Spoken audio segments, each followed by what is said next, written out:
Well, as promised, not only to my followers, but to my family, I would keep each day a little bit of a video going. And here we are, Sunday, the 13th of August.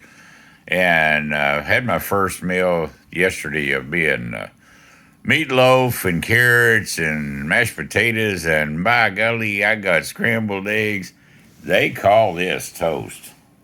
I mean, I'm going to do like Mr. P over Tubal Cain. Would y'all, we could call this, what is it? Ugh. That don't resemble toast, and I don't know, when I put it in my mouth, maybe it will taste like toast, but in a bowl full of gravy, of course not. They know Texans love pepper. Well, but they did send, person on with cancer. This is a no-no. This is a no-no. Out the door.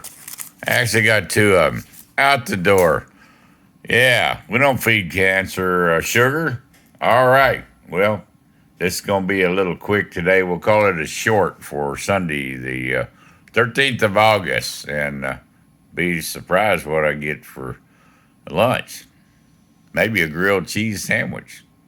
Bear. We're out of here for Sunday. Thanks for all the comments and support, guys. Keep them rolling. I'm trying to keep up a good atmosphere and good cheery personality here, but this looks actually pretty good. We're out.